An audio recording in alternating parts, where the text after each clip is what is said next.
La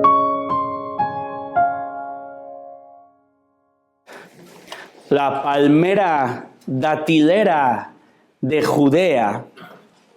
Este árbol posee una muy interesante historia. Este árbol ya es mencionado en diversos lugares en el Antiguo Testamento. Abundaba a lo largo del valle del río Jordán.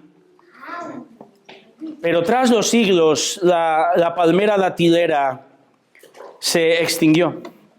No fue hasta el año 1963 que durante unas excavaciones del palacio de Herodes el Grande en Masada, a la orilla del Mar Muerto, que los arqueólogos encontraron una pequeña vasija de barro con varias semillas en su interior, las semillas de la palmera datilera de Judea. Durante las siguientes 4 décadas, estas semillas se guardaron en un cajón de una universidad en Tel Aviv, Israel, pero en el año 2005, una investigadora botánica decidió tomar esas semillas y plantar algunas de ellas. Estas semillas databan de una antigüedad de más de 2000 años, allí enterradas y encerradas. Más tarde, la propia investigadora explicaba lo siguiente: tras 8 semanas de extremos cuidados, un pequeño brote verde emergió de una semilla, produciendo un retoño que nadie había visto en siglos y convirtiéndose en la semilla de árbol más antigua conocida en germinar. La planta recibió el apodo, el nombre de Matusalén, como no podría de ser de otra manera. Y hoy en día la palmera datilera en Judea crece, da fruto y se extiende de nuevo por Tierra Santa. Las semillas de las que trata nuestro texto de hoy no son semillas físicas, sino son semillas espirituales. Semillas que también habían sido apartadas, olvidadas. Hablamos de los gentiles, aquellas personas que no son judías. Y hablamos de cómo Dios va a desenterrar su plan para salvar a muchos de los gentiles, muchos de nosotros, ¿verdad? No porque, digo desenterrar, no porque Dios se olvidó de nosotros, sino porque a pesar de que Dios ya había prometido al mismísimo Abraham que de su simiente todas las familias de la tierra serían benditas, que le dijo: a partir de ti y de tu familia, alguien muy importante va a llegar y bendecir al mundo. Ese alguien es no otro que Jesucristo.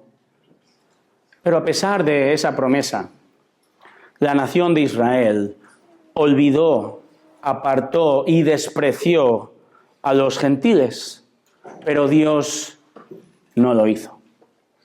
Y menos mal que no lo hizo, ¿verdad? Menos mal que el plan de Dios no puede ser coartado. Menos mal que su preciso diseño en su plan de salvación incluye a gente de toda lengua y nación, y esto no ha sido impedido, esto no ha sido olvidado por Él. A pesar de que una nación que era Israel, con Jonás, recordamos, ¿verdad?, al frente, no queriendo proclamar la salvación a los no judíos, no querían proclamar ser luz a las naciones, porque como Jonás mismo dijo: yo sé que tú eres clemente y compasivo, lento para la ira y rico en misericordia, no salves a estos bárbaros. Felizmente Dios es infinitamente más misericordioso que nosotros, y Dios ha ido salvando a lo largo de la historia a las Ruths, a Rahabs, a Naamanes, a ninivitas, a magos de Oriente o a centuriones. Gentiles de toda clase que recibieron la gracia de Dios prometida en Cristo. Es lo que nuestro texto va a enfatizar. Un texto que nos va a hablar, atención, esto es muy importante, de la primera iglesia gentil. No es que sea amable, que también lo era, sino no judía. Una iglesia que nacerá, crecerá y dará fruto. Y es a partir de este texto que vamos a ver la gracia de Dios en el nacimiento, el crecimiento y la expansión de esta iglesia local. Todo esto no según la sabiduría humana, hermanos. No conforme a preferencias y técnicas de hombre, sino un crecimiento según Dios. Esto es lo que vamos a ver en esta mañana desde el texto. Vamos a ver desde nuestro texto 3 rasgos incuestionables del diseño de Dios para el crecimiento de la iglesia. Toda iglesia debe seguir este patrón. Conversión, edificación, fruto, fructificación, ¿verdad? Comencemos por el principio. El primer rasgo del diseño de Dios es la conversión. Fíjate el versículo 19. Hechos 11. Ahora bien, los que habían sido esparcidos a causa de la persecución que sobrevino cuando la muerte de Esteban, llegaron hasta Fenicia, Chipre y Antioquía, no hablando la palabra a nadie, sino solo a los judíos. Estamos en el capítulo 11 ya. Hemos ido viendo cómo Lucas nos ha presentado en sus primeros capítulos a un altísimo porcentaje de convertidos de etnia judía. Gloria a Dios por ello. Pero nuestro autor comienza a relatar, a mostrar de manera progresiva una gloriosa realidad. Que, amén, Dios va a seguir salvando judíos, pero así como un actor secundario comienza a tener más prevalencia y deja de ser secundario para convertirse en coprotagonista, la realidad es que Lucas comienza a relatar de conversiones también de cristianos gentiles. Este ha sido, como digo, el plan de Dios desde el principio. Y esas fueron las palabras, unas de las últimas palabras de Cristo antes de regresar al cielo. Recordamos Hechos capítulo 1, versículo 8, dice a sus discípulos: me seréis testigos en Jerusalén, bien, en toda Judea, fantástico, en Samaria, bueno, y los judíos ya empezarían a guiñar así un poco el ojo, a retorcerse, hasta que el Señor dice hasta los confines de la tierra. Aquí les dio un síncope. Esta es la parte que les va a costar a los discípulos.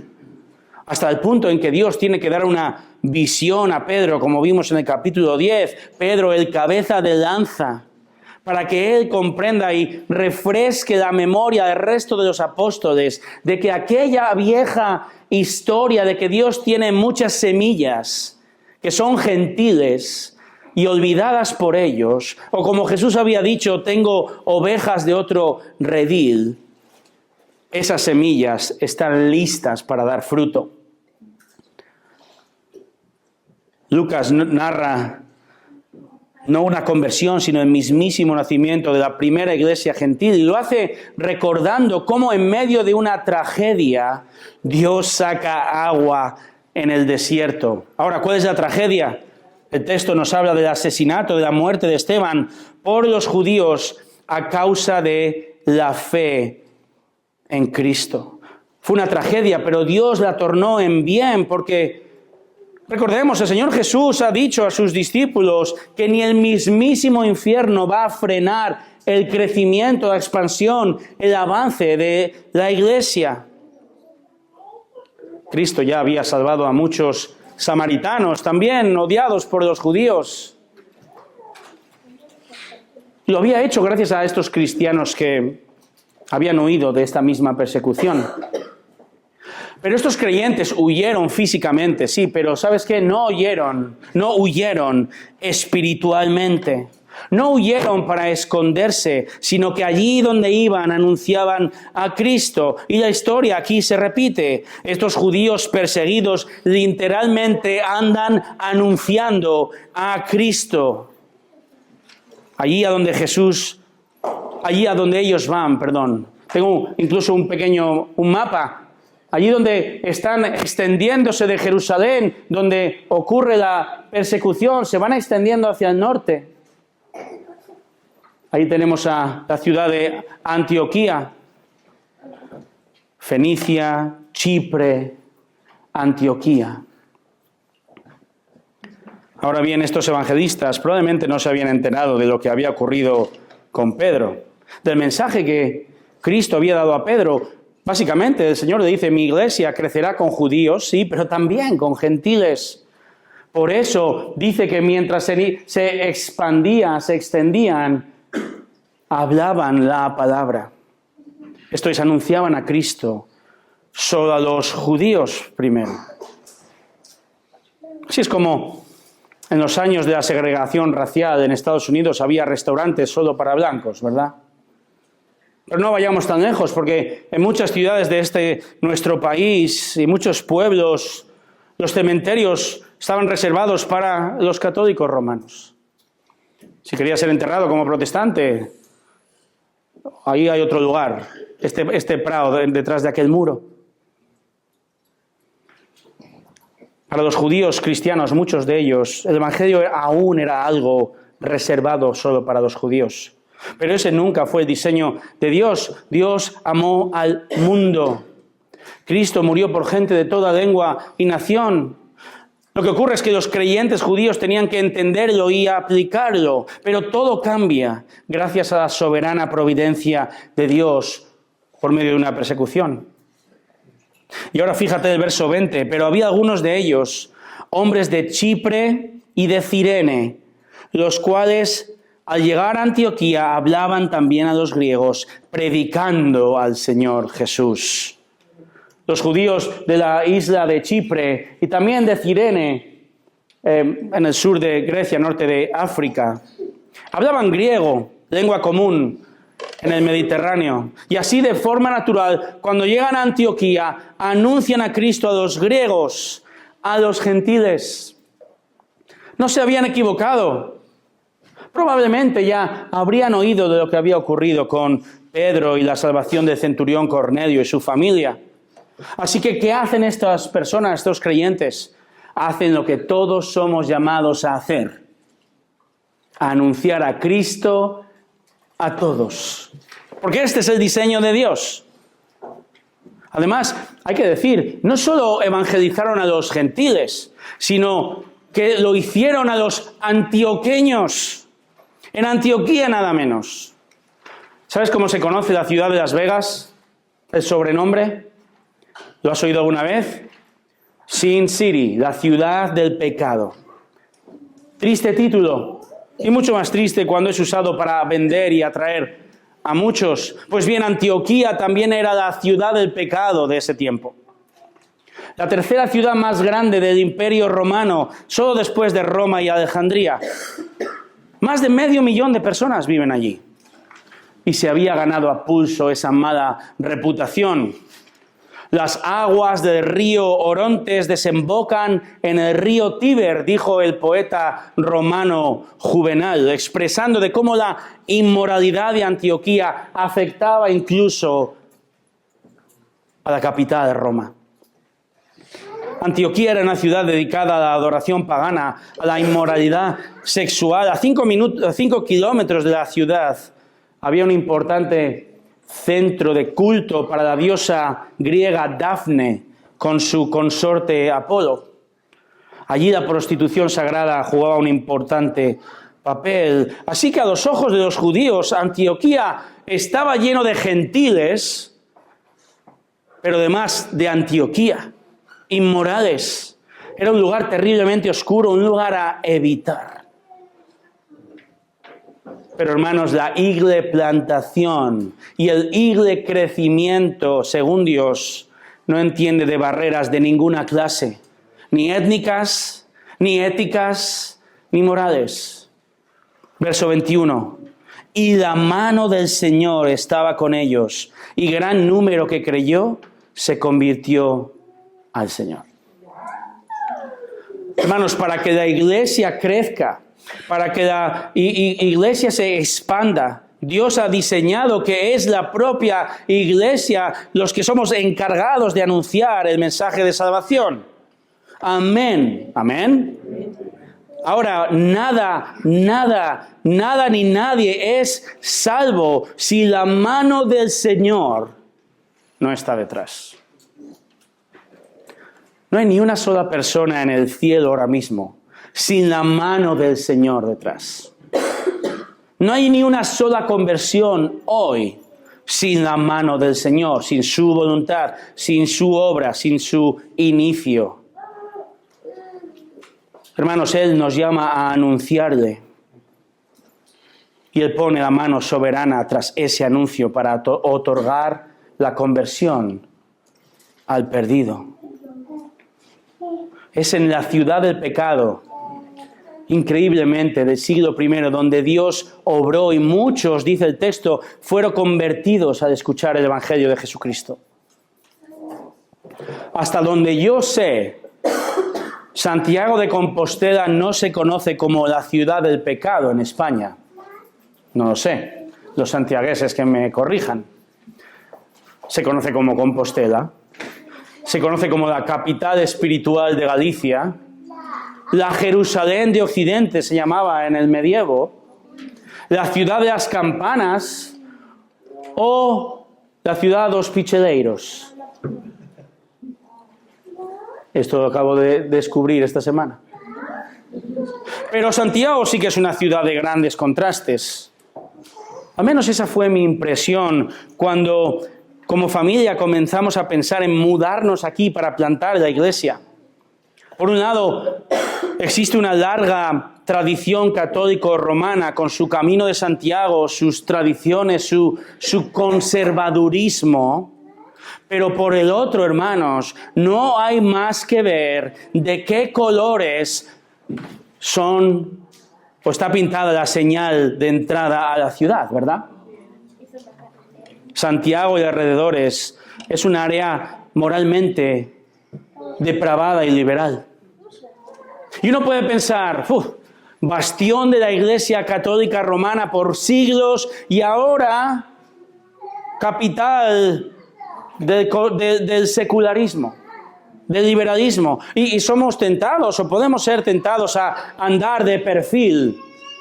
Es decir, tentados a esquivar conflictos con unos y otros. Podemos ser tentados a vivir nuestro cristianismo en nuestra casa o en nuestras cuatro paredes sin dar mucha guerra ahí fuera y evitar conflictos, ¿verdad?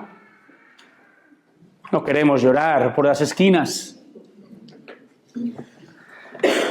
Si nuestros hermanos del siglo I hubiesen pensado así, no hubieran anunciado a Cristo en la pecaminosa Antioquía y multitudes de gentiles no se hubieran convertido. Cuidémonos nosotros también de cuál es nuestra actitud con nuestra ciudad, nuestra área. Cuidémonos de esta actitud con personas a nuestro alrededor. Este es demasiado pecador. No hay esperanza. Este es tan liberal. Aquel es demasiado devoto de la Virgen o del apóstol. Esta forma de pensar levanta barreras porque no tiene en cuenta la mano de Dios, el poder del Evangelio. Esto es desconfianza ante el diseño y el poder de Dios para salvar. No olvides, hermano, hermana, que si tú has sido convertido, que si estamos aquí, es porque la mano del Señor está con nosotros.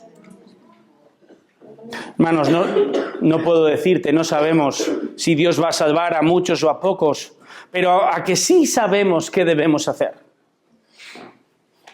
Hablar la palabra. Hablar la palabra. Solo a los que parecen buenos, ¿verdad? Solo hablar a los que falan galego. No, a todos. Hablar a todos. Este es un rasgo incuestionable del diseño de Cristo. Es el método que Él ha diseñado para extender, expandir y hacer crecer su iglesia, para que los pecadores se arrepientan. Para que tú, si estás aquí, creas. Nuestro deseo, el deseo de Dios, que te conviertas, que des la vuelta a tu vida, que mires a Cristo, su sacrificio en la cruz por tus pecados. Que no solo murió tras vivir una vida perfecta, sino que fue sepultado y resucitó con poder al tercer día, victorioso sobre el pecado y sobre la muerte, para que tú hoy entiendas este mensaje y vengas ante Él arrepentido por tus pecados.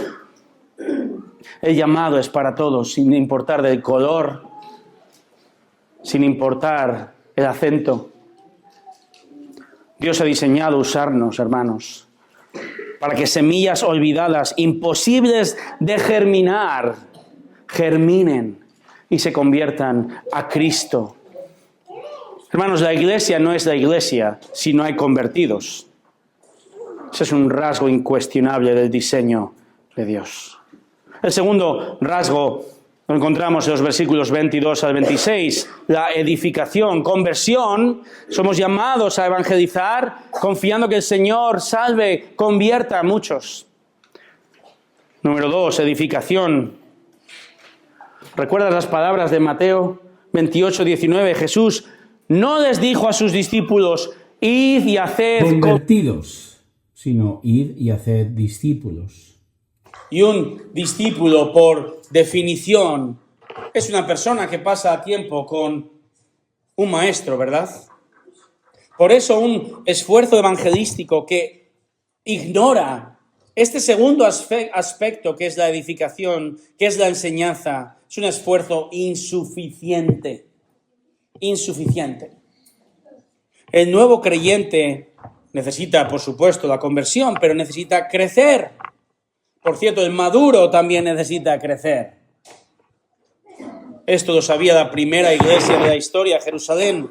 Jerusalén era el modelo de crecimiento, primero en número, en conversiones, pero también en edificación.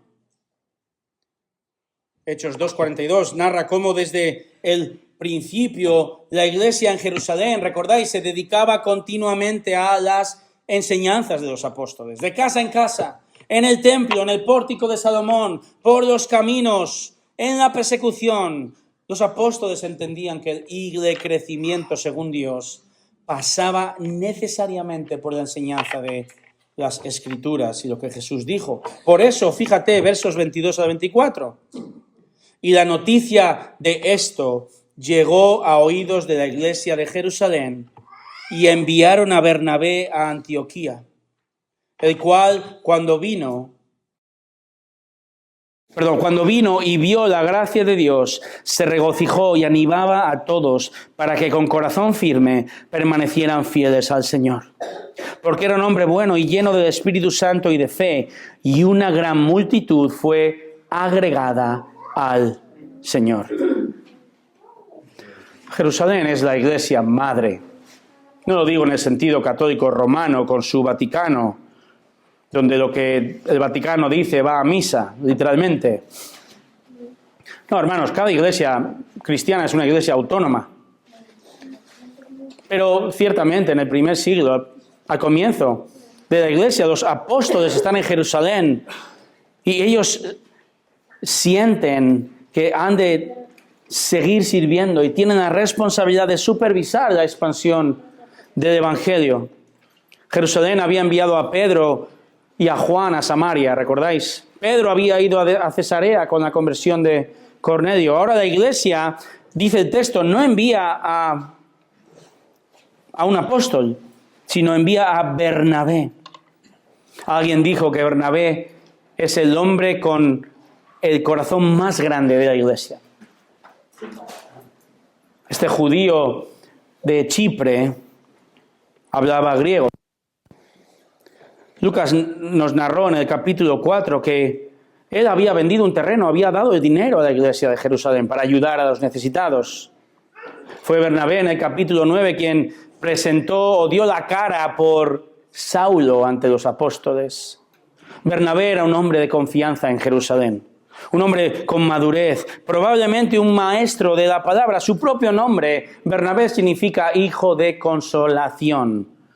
Y efectivamente fue un hombre digno de su nombre. Bernabé llega a Antioquía, observa, dice el texto, y se regocija al ver los convertidos por la gracia de Dios. ¿Y qué hace? Exhorta, anima a estos nuevos gentiles creyentes a mantenerse fieles, a perseverar en la fe, en su devoción a Cristo en medio de una sociedad oscura, depravada y hostil. Bernabé no fue enviado cual inspector de Hacienda a una empresa que investiga sus cuentas. No fue a imponer su autoridad como delegado de la iglesia madre. No, Jerusalén envió a uno de sus mejores hombres, dice el texto, un hombre bueno y lleno del Espíritu Santo y de fe. Jerusalén envió a un siervo usado por el Espíritu Santo para dar aliento, para dar dirección a la primera iglesia gentil de la historia. ¿Cuál es el resultado de esto?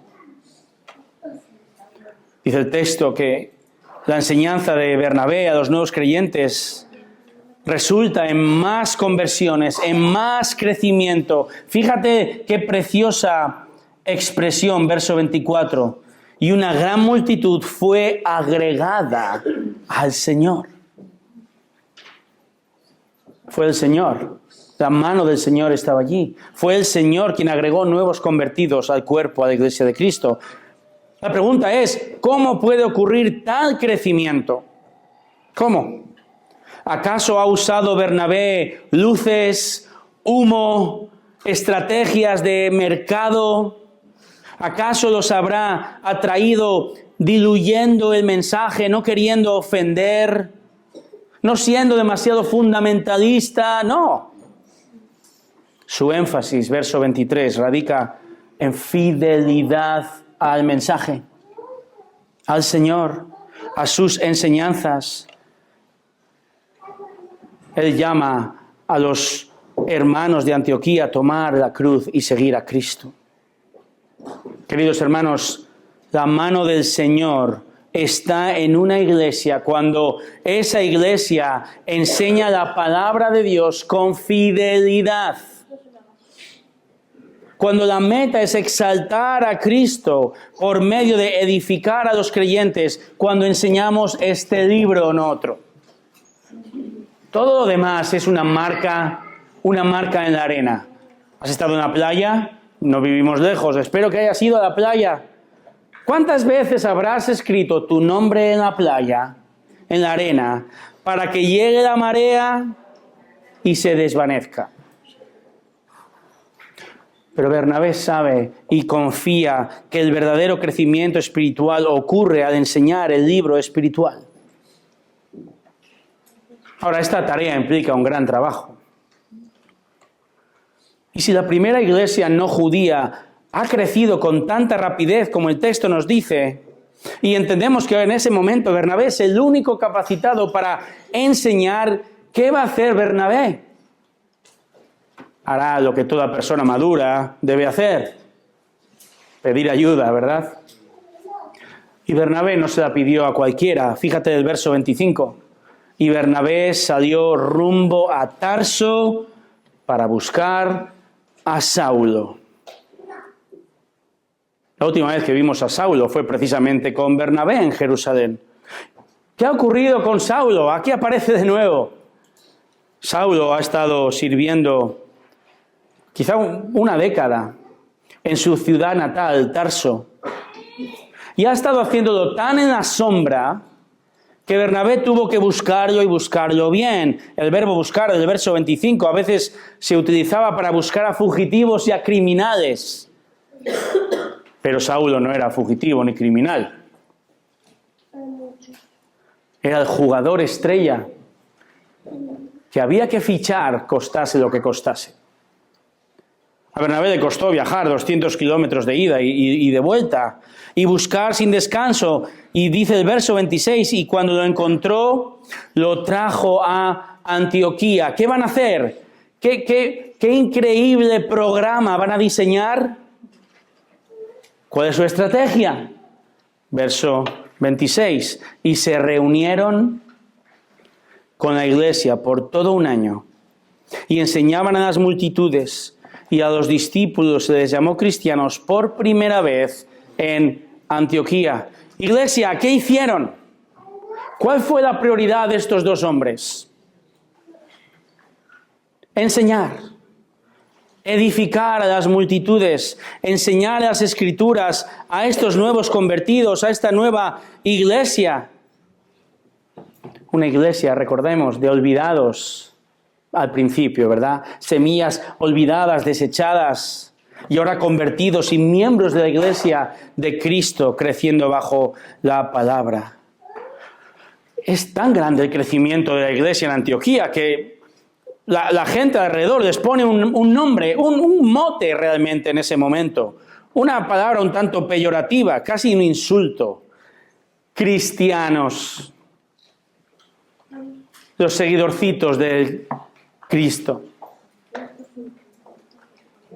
Pero esto implicó, hermanos, que el cristianismo estaba comenzando a tener una identidad propia. El cristianismo ya no es una rama de una secta judía. Y esto ocurre porque el diseño, la voluntad de Dios se está cumpliendo. La iglesia de Cristo se está expandiendo y está creciendo. Espero, por cierto, que hoy no veamos esto como tal, que no digamos, yo soy cristiano con la boca pequeña. Que no nos avergoncemos, hermanos, sino que digamos con convicción, yo soy cristiano, con todas las letras, discípulo de Cristo.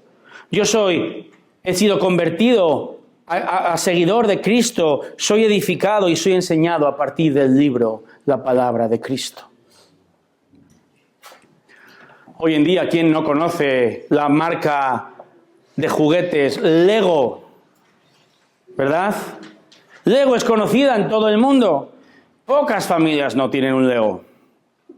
Muchos pies descalzos han pisado un Lego. Las armas no solo las carga el diablo, los Legos también, ¿verdad? Pues bien, esta multimillonaria compañía danesa estuvo a punto de quebrar en el año 2004, pero los dueños de la empresa decidieron confiar en un hombre de la casa, Jürgen Nussdorf. Y este hombre de la casa fue capaz de identificar el problema, tomó decisiones realmente drásticas y se rodeó de la gente adecuada. Y no solo sacó a esta empresa Lego de la quiebra, sino que la ha situado como el líder mundial en juguetes en pocos años. Y la empresa que más ruedas vende en todo el mundo, por cierto. Antioquía era una iglesia, no era una empresa, y no estaba en quiebra, sino estaba empezando y floreciendo, pero el texto nos muestra el camino a seguir, la importancia de líderes competentes. Jerusalén envía a Bernabé, Bernabé va a buscar a Saulo. Dos grandes maestros encargados de edificar a la nueva y populada iglesia. Y esto nos enseña algo, hermanos. Nos enseña que no debemos escatimar esfuerzos a la hora de enseñar la palabra de Dios. No debemos escatimar esfuerzos. Debemos hacerlo con fidelidad, con precisión, porque estamos formando a la próxima generación de maestros de la palabra, entre otras cosas. Nos enseña que por encima de programas, estrategias y técnicas humanas de captación de personas y hacerlas sentirse a gusto en la iglesia, muy por encima de eso, el diseño de Dios ha sido siempre y siempre girará en torno al poder y la obra del Espíritu Santo cuando la iglesia proclama la palabra de Cristo con fidelidad y sin vergüenza alguna. Ha habido un tremendo y trágico movimiento pragmático en los últimos 30 años de atracción de personas para que se sientan bien en la iglesia. Y un teólogo y autor, David Wells, criticando este pragmatismo eclesial moderno, dice: el éxito medido por números ha reemplazado a la fidelidad medida por la verdad. El propio Rick Warren, uno de los proponentes de esta captación de personas, él lideró este movimiento en los años 90. ¿Quién no recuerda la iglesia con propósito, etcétera, etcétera? Y él reconoció lo siguiente: la iglesia habrá crecido en número, pero no en profundidad.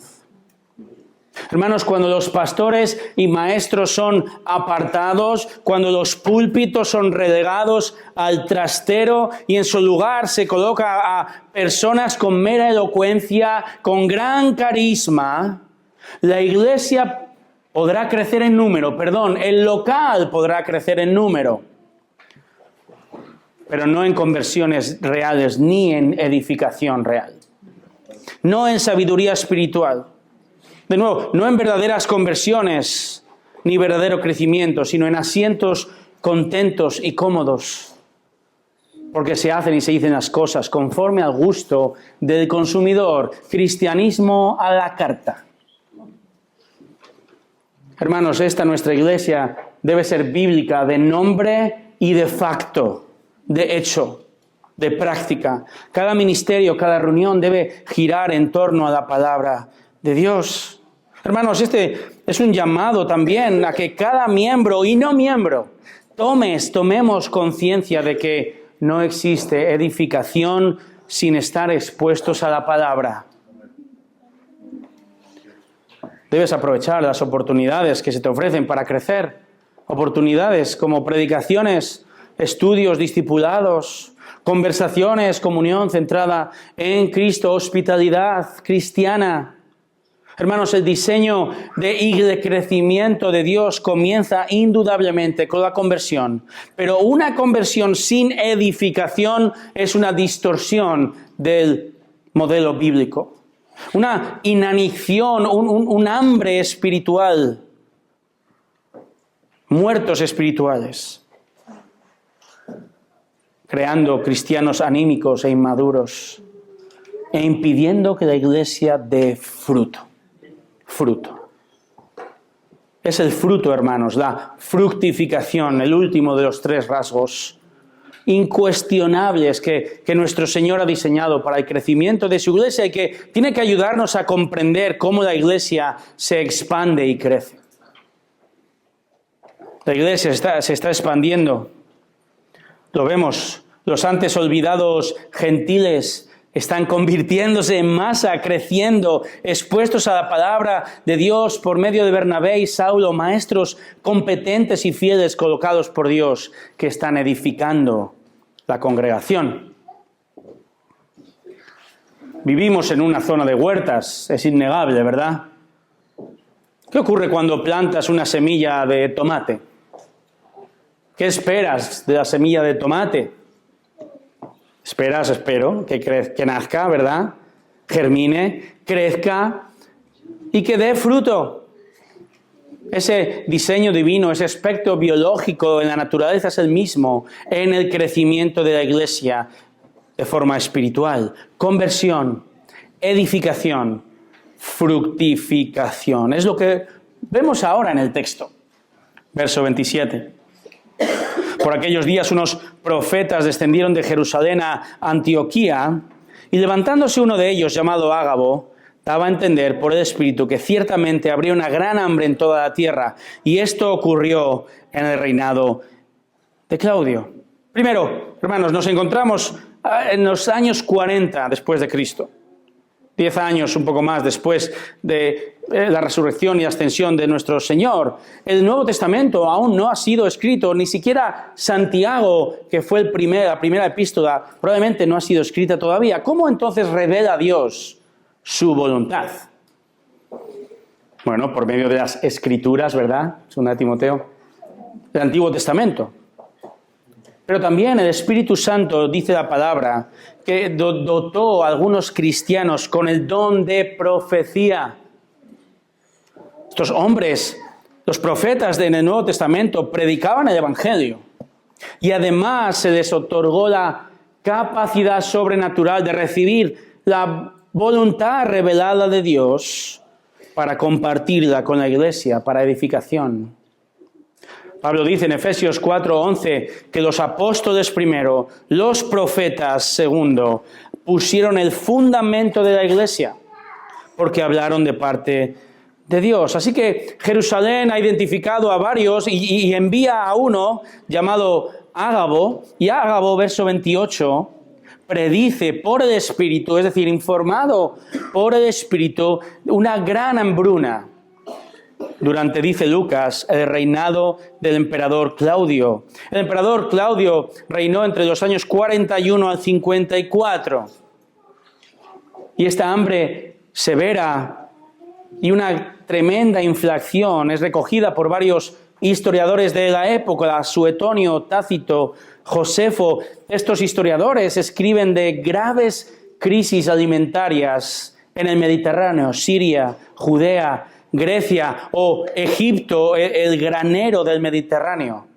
En los años 45 al 47 ocurrió esto.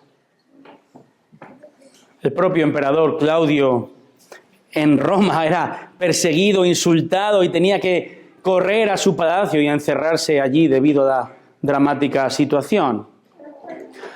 Intuimos desde el texto, hermanos, que Jerusalén, la capital de Israel, y Judea, su área, su concello, digamos, ¿verdad?, reciben un impacto grande y severo, más que Antioquía. Sabemos esto porque además del hambre, la zona estaba pasando graves turbulencias políticas y sociales contra Roma. Algunos judíos o muchos judíos de la zona se habían negado a trabajar la tierra. Y ahora piensa los cristianos en Jerusalén y Judea. Aún el templo, que aún funcionaba como centro neurálgico y podría dedicarse a hacer, llamámoslo hoy llamamos obra social. No iban a compartir nada con estos nuevos cristianos. Los creyentes estaban en un verdadero apuro. Y es, hermanos, en esta gran prueba de escasez que la iglesia gentil en Antioquía muestra el fruto. ¿Cómo? Verso 29. Los discípulos, conforme a lo que cada uno tenía, determinaron enviar una contribución para el socorro de los hermanos que habitaban en Judea. Y así lo hicieron, mandando a los ancianos por mano de Bernabé y de Saulo. Al lugar que la propia iglesia en Jerusalén había hecho ayudando a los necesitados al comienzo de la iglesia. Ahora vemos cómo los creyentes en Antioquía empiezan a ofrendar conforme a sus posibilidades. Quieren aliviar el hambre a sus hermanos creyentes en Jerusalén y en sus alrededores. El texto lo llama socorro, es un socorro, literalmente es una diaconía, es un servicio a la iglesia. ¿Qué dice el texto? Que los propios Bernabé y Saulo llevaron, fijemos, por cierto, no se lo enviaron a los apóstoles, sino a los ancianos.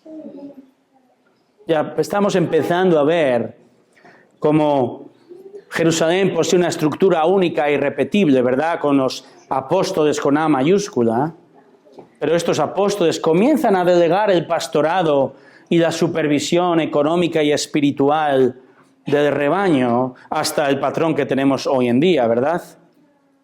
El punto, hermanos, es que la iglesia de Antioquía muestra el fruto, muestra el resultado de estar expuestos a la enseñanza de la palabra, aun cuando ellos también estarían sufriendo las consecuencias del hambre. Dan lo mejor de sí mismos en momentos de escasez. Cuando el carbón es presionado durante mucho tiempo, da lugar al diamante. Así que no lo intentéis, chicos. Cuando la oliva es prensada, surge el preciado aceite de oliva virgen extra español. ¿Qué fruto estás dando tú? ¿Qué surge de ti? ¿Qué surge de tu corazón en toda situación, buena o mala? ¿Qué pensamientos, qué obras, qué decisiones tomas cuando ves una necesidad, cuando has de responder a una situación? Sea cual sea en el contexto en el que te encuentres, primero, ¿estás creciendo? ¿Eres más como Cristo hoy de lo que eras hace 3 meses? ¿Hace 1 año? ¿Estás creciendo? ¿Estás dando fruto? ¿Estás siendo expuesto a la enseñanza de la palabra de Dios en tu iglesia local? ¿Ayudamos al hermano necesitado económicamente, físicamente, sobre todo espiritualmente? Hermanos, no necesitamos que venga Ágabo con una profecía. Ya está escrita la profecía. Ahora necesitamos aplicar la profecía, la palabra de Dios. ¿Sabes cómo? Preguntemos con sinceridad unos a otros, ¿cómo estás? Y respondamos con sinceridad, lo cual suele implicar algo más que un bien, bien.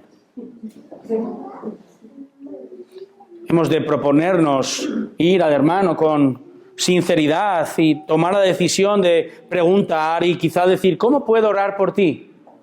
¿Cómo te ha afectado esta predicación de hoy? ¿Cómo puedo ayudarte? Tomar la iniciativa, hermanos, al que lo necesita. El fruto en Antioquía brotó en la necesidad. Fíjate, qué increíble el diseño de Dios. Los hermanos pequeños, olvidados, los gentiles ahora están sacando de un apuro a la iglesia madre.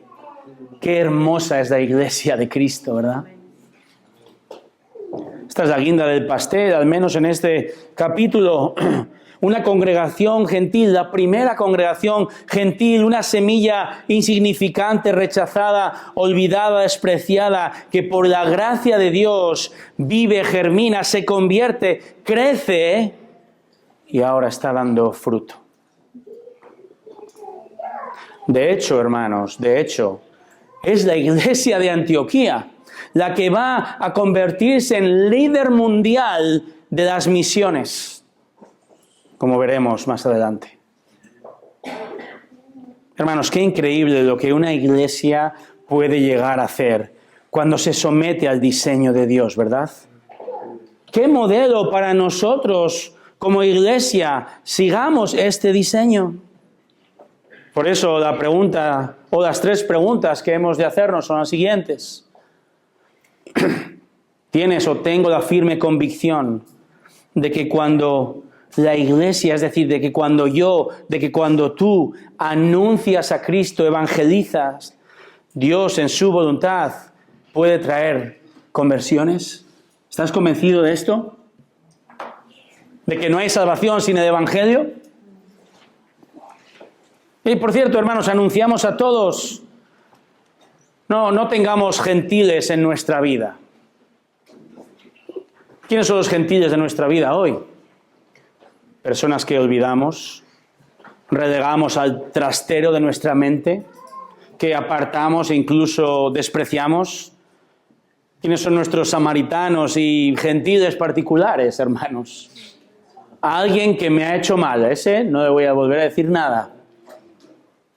Esa persona a la que has anunciado el evangelio repetidas veces y no ocurre nada.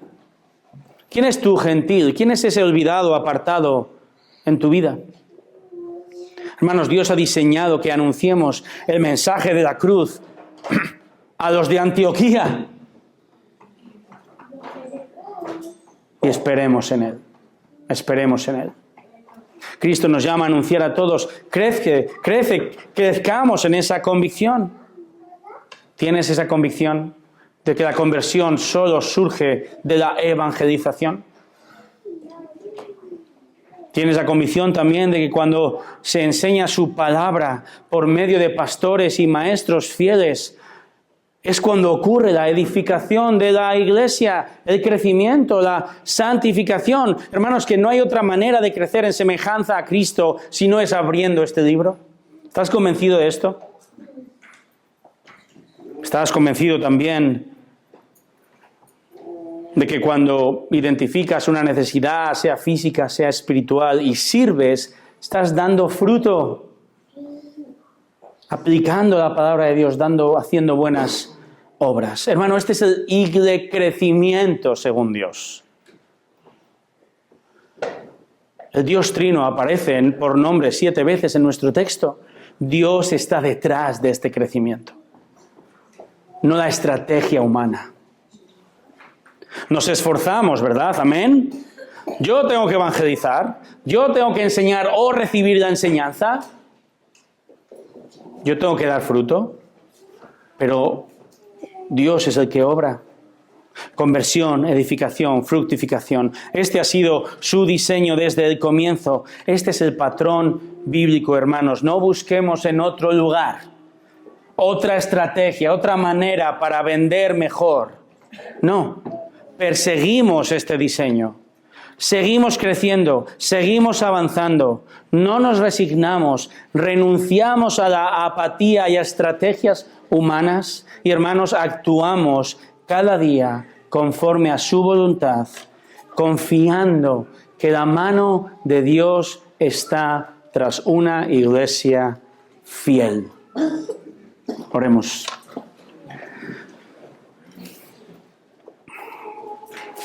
Gracias, Señor, por tu salvación.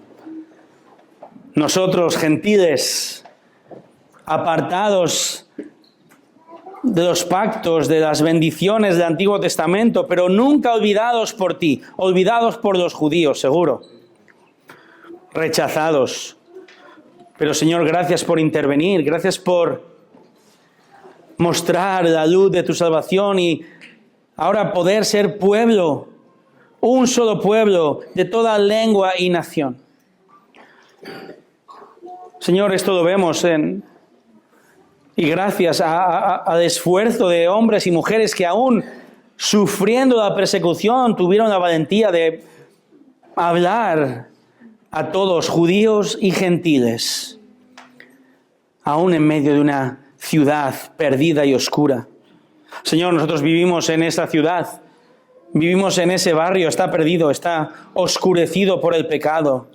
Oh Dios, danos convicción de hablar, Señor, que no haya gentiles en nuestro camino, que todas las personas realmente sean una oportunidad del Evangelio. Oh Dios, perdónanos.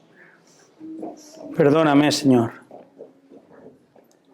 Danos también la convicción de que el crecimiento espiritual en la iglesia solo surge por medio de personas que enseñan con fidelidad.